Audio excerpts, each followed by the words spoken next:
पाठीमाग सर जरा इको जास्त आहे का जरा, त्यामुळे क्लिअर आवाज येत नाही. जरा आवाज चेक करून घ्या माझा.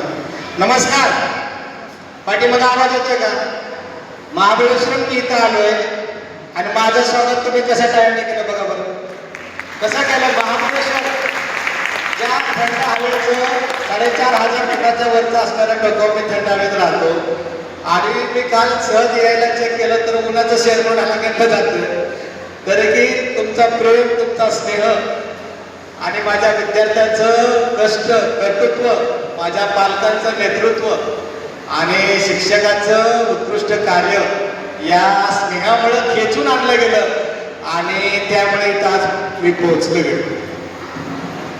मी बोलल्यानंतर मॅडम बोलणार आहे आणि त्यानंतर ज्या कार्यक्रमाची उत्सुकता आहे तो कार्यक्रम इथे पार पडणार.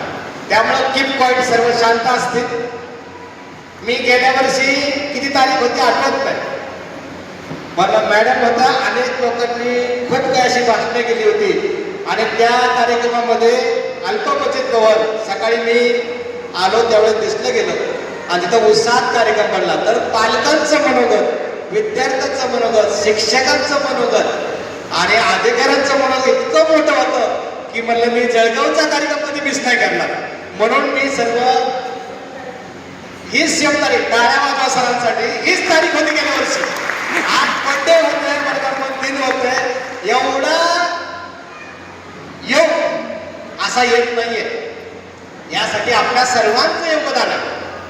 असा हा ध्येय एज्युकेशन फाउंडेशन महाराष्ट्र राज्य अंतर्गत ध्येय अकॅडमी, ध्येय पब्लिकेशन समवेत आयाम विनर राज्यस्तरीय स्पर्धा परीक्षा आणि विनर ऑफ द इयर राज्यस्तरीय स्पर्धा परीक्षेचा जिल्हास्तरीय, तालुकास्तरीय, केंद्रस्तरीय हा मेळावा या ठिकाणी, हा समारंभ या ठिकाणी संपन्न होत आहे. आणि या समारंभाला आपल्याच भूमी कन्यारत्न म्हणतो त्यांनी इतकी उंच भरारी घेतली, चांगलं रँकिंग मिळवलं गेलं. जसा या उन्हामध्ये आमचा कष्टकरी मेहनत करतोय, तिथला प्रत्येक नागरिक मेहनत करतोय, तसं आमचे विद्यार्थीही गुणवत्ता दाखवतात. त्याचं मूर्तिमंत उदाहरण म्हणजे मोहिनी जगताप मॅडम, ज्यांनी IAS मिळवलेलं आहे. त्यांच्यासाठी टाळ्या झाल्याबद्दल त्या कार्यक्रमाच्या त्या प्रमुख पाहुण्या आहेत. त्यानंतर या मंचावर अगदी सुधीर सरांच्या मम्मी असतील, त्यांनीही छोट्या छोट्या गोष्टीपासून या ठिकाणी मदत केली. त्यांचे सिस्टर आका परिवार त्यांच्या सोबत आहे. सुधीर सर असतील आणि ज्यांनी आदर्श शिक्षक हा मानाचा पुरस्कार, आपलातून पुरस्कार मिळवला गेला, ते गुरुजन वर्ग इथं आहेत. आणि माझे प्रिय विद्यार्थी, आदरणीय पालक, आदरणीय शिक्षक सर्वांचं तिथं मनपूर्वक या ठिकाणी स्वागत करतो. असा मोठा उत्साह सहजासहजी पार पडत नाही. ही यशाची गुरुकिल्ली कुणाकडे होती तर आमच्या विद्यार्थ्याकडे होती. ह्याच्यामध्ये विद्यार्थ्याचं योगदान आहे, पालकाचं योगदान आहे, शाळेचं योगदान आहे, आमच्या गुरुजनांचं तर आहेच. गुरुविना काहीच भेटणार नाही. आणि या सर्वांच्या योगदानाच्या मेहनतीनंतर हा कार्यक्रम पार पडतो. याला म्हणतात यशाची गुरुकिल्ली. विद्यार्थी मित्रांनो, आपण विनर आहात. विद्यार्थ्यांचं लक्ष का माझ्याकडे आहे ना? आपण विनर परीक्षेमध्ये आहात. ज्याच्या परीक्षेच्या नावात विनर आहे, जी सिस्टीम आहे ध्येय, तिच्या नावात ध्येय, अशी झपाटलेलीच माणसं ध्येय नाव ठेवतात, विनर नाव ठेवतात. कुणी बी ठेवणार नाही. ज्या सिस्टीमचं ब्रीद एकच ध्येय विद्यार्थी विकास आहे, ज्या सिस्टीमचा मोठा महाराष्ट्र देशात, शैक्षणिक दृष्ट्या देशात पहिला आला पाहिजे आणि UPSC मध्ये 50% मॅडम यशाचा वाटेकरी बनला पाहिजे, एवढं उघड्या डोळ्यानं दिवसा दाडा क्षितिजाच्या पलीकडची स्वप्न पाहणारी स्वयंप्रेरणी ध्येय संस्था आहे. त्यासाठी जोरदार टाळ्या झाल्या पाहिजे.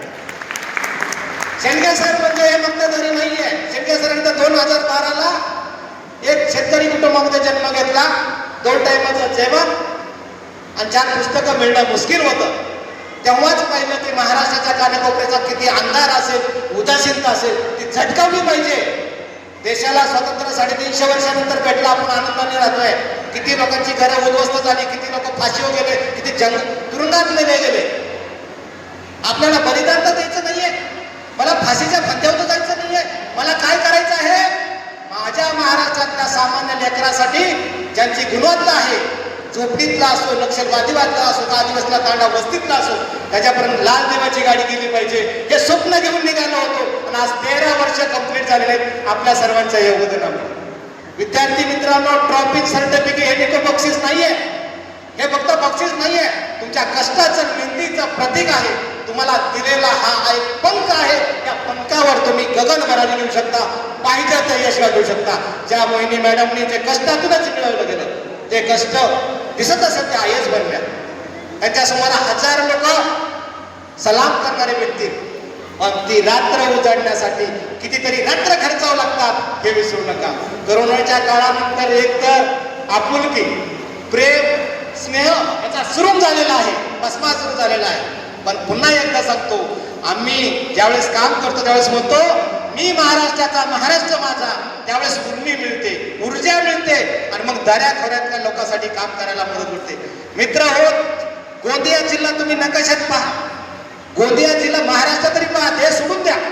महाराष्ट्र पहा, गोंदिया जिल्हा कुठे, तिथल्या कॉर्नर पासून शिवरायांच्या सिंधुदुर्ग किल्ल्यापर्यंत आणि इकडे अक्कलकोटच्या कर्नाटकाच्या बाउंड्री पासून नवापूर गुजरातच्या बाउंड्री पर्यंत काम चाललंय.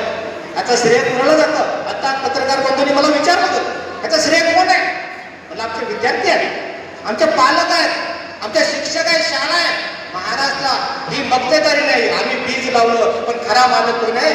आमचा विद्यार्थी आहे, आमचा प्रिय पालक आहे, आदरणीय गुरुजन आहे, शाळा आहे, प्रत्येक शिक्षण प्रेमी आहे. आणि यासाठी मित्रांनो, आपण विनर आहात, विनर आहात, स्टार आहात. आणि मोहिनी मॅडम सारखं मॅडम हे जळगावची लेकरं, जळगावची हे नारी, एक शक्ती एक दिवस आयएस म्हणून वरती येणार आहेत.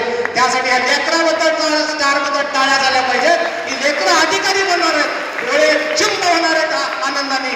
आणि हे स्वप्न पाहण्यासाठी मी गेले 13 वर्ष थांबलोय. एक पत्नी 2 मुलं नाहीये, हे स्वप्नच नाहीये माझं. मी महाराष्ट्राचा, मी महाराष्ट्र माझा.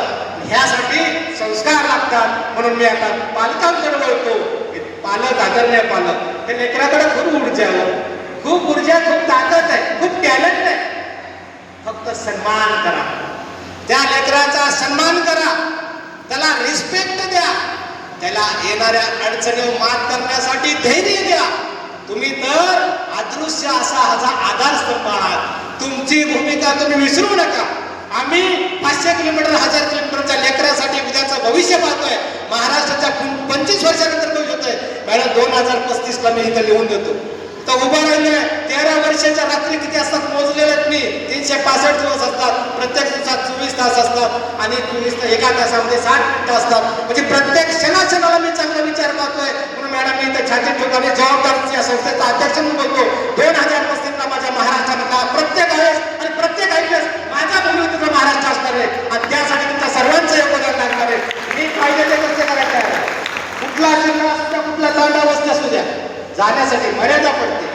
12 वर्ष करत असताना जसं वेळ भेटेल तसं महाराष्ट्र पिंजून काढलेलं आहे. त्यातूनही आता शक्य होतं. संस्था एवढी मोठी आहे, 40,000 लोक आहेत, काम करतात, 5 लाख मुलं आहेत, 23-28 आहेत. आणि आजपर्यंत मॅडम कुठला 1 रुपया संस्थेने डोळ्यात घेतला नाही. शेंडगे सरांनी कोणतीही प्रॉपर्टी स्वतःला ठेवली नाही, या लेकरासाठी सर्व संस्थेला दान केले. आणि अजून मी हिंमत जोपर्यंत आहे तोपर्यंत हा महाराष्ट्र विकास, विद्यार्थी विकास, शैक्षणिक विकास लढणार आहे. फक्त मला पालकांकडे पुन्हा वळतो, त्यांना संस्कार द्या, त्याला संस्कार द्या. संस्कार म्हणजे आई वडिलांच्या पाय आदराचा रिस्पेक्ट लागणं मुळीच नाही. तो एक भाग होऊन गेलेला आहे. पाहिजे देवाबत्ती संपली, शुभम करुती संपलेली आहे, मंदिरात जायचा संपलेला आहे. संस्कार हे तर देणं तुमचं कर्तव्य, आद्य कर्तव्य आहे, समजून चला बरोबर. पण मला कुठले संस्कार पाहिजे? माझ्या लेकरांना हिंमतवान बनायचे, त्याच्यात कॉन्फिडन्स डेव्हलप करायचे, त्यांचं कौतुक करायचं. शब्बास घड्या, खूप भारी केलं, एकदम भारी. पुढच्या वेळेस केंद्रात आला, जिल्ह्यात द्यायचे, जिल्ह्यात आला, राज्यात द्यायचे, देश गाजवचे, अख्खी सूत्र देशाचा पंतप्रधान बनते. एकूण कसं उत्तर येऊन सगळं ज्यावेळेस